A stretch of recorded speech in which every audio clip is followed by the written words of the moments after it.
let me tell you a little story about a young girl named Ivana. That's me. I'm like maybe 13, 14. I am in my room. I'm listening to my mixtape that I made from recording songs from the radio on a cassette tape back in the day when that was the only way that you could listen to music. And I am just like jamming out to like Destiny's Child and Britney Spears and NSYNC and whoever else was Backstreet Boys, whoever else was popular at the time. And I'm like uninterrupted, it's just me. And then with no warning or knocking, my brother just busts in the room and he's staring at me. And I'm like, yes? You said you'd come play with me. I'm like, when did I say that? Before. You said before you'd play with me later, and it's later. And I'm like, I said that? Mm-hmm.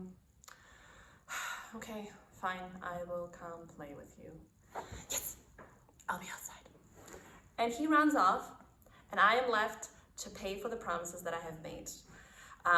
This, my friends, is what accountability is.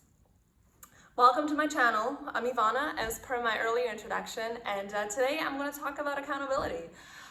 This is a two-part video. So part one is talking about the components that go into creating a good accountability system for yourself. And then in part two, I'll dive a little bit deeper into accountability partners and again, the components you want to be watching for and making sure you have somebody that's going to help you achieve what you're setting out to do. So let's take a step back here. Clearly much has changed since I was a young girl. My brother isn't busting into my room unannounced anymore, although I still do dance parties. I don't think those should ever get old. But if we think about the way that we've grown up as kids and then like the way that we live now as adults, we still deal with a lot of accountability, much of which is not actually put on by us. As adults, we have our workplaces to go to. There are deadlines there in place for us. There are systems for us to make sure that we're getting done what needs to be done. Even things like we have due dates for our bills. We have late fees if we don't pay on time. We have to make appointments to get things done that we want to get done. There's constantly ways from the outside world that keep us doing the things that we want to do. Now, throw COVID into everything.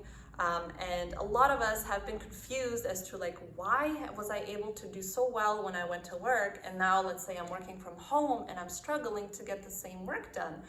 I'm literally doing the same work. I'm just doing it in a different place. Why was I able to go work out before and now I can't stay committed at home? I can't seem to do anything when I'm by myself.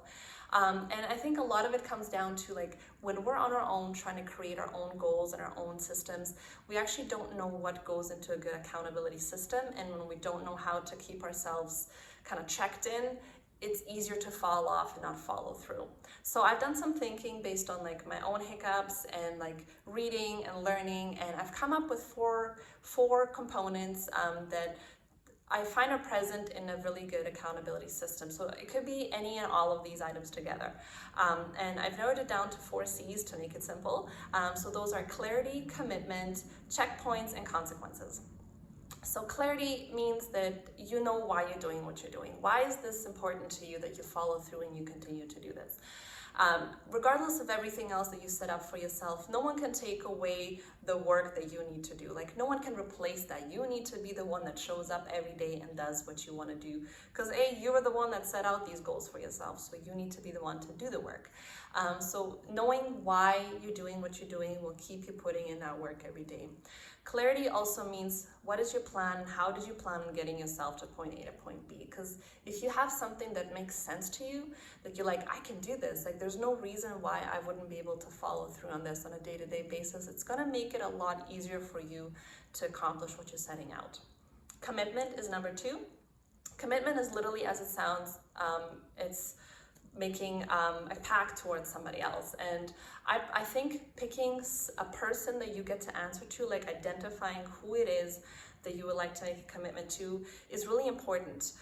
So there's 2 ways that you can look at this. There is the internal commitment, which is to yourself, and there's the external commitment. And commitment to me answers a question of who will benefit or how will this person benefit if I follow through. So if we start off with like ourself, this would be like myself, or I guess like my future self. So how do I benefit if I follow through? Well, if I follow through on the things I said I would do, I will accomplish and be who I wanted to be, what I've set out to do for myself. For some people, just knowing that you're striving for a better version of yourself is enough to keep yourself motivated to put the work in.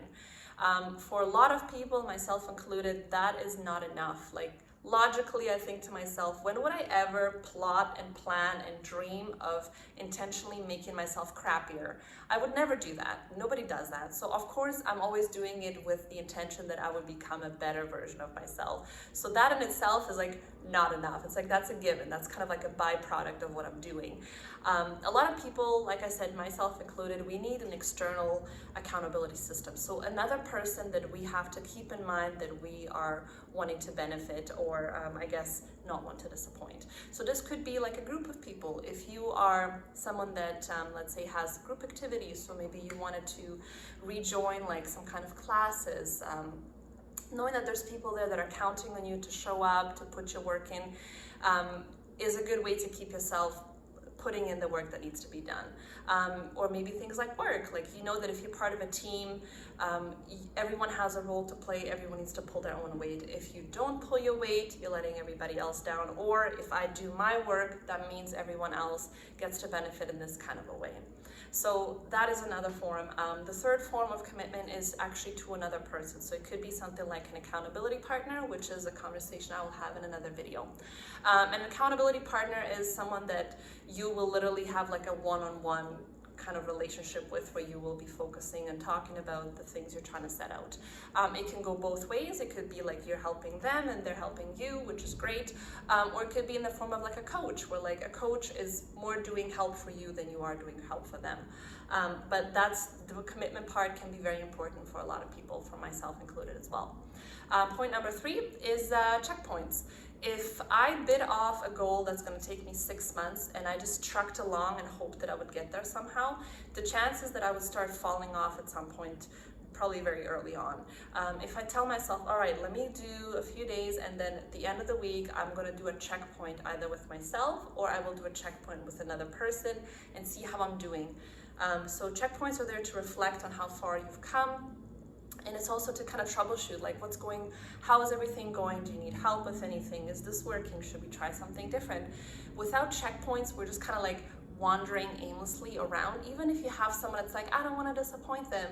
If you're only keeping in mind that there's like a person out there that you want to impress, or you don't want to let them down, or if I do this, you know, the team's going to be happier, but you don't check in with anybody along the way, you might not get there.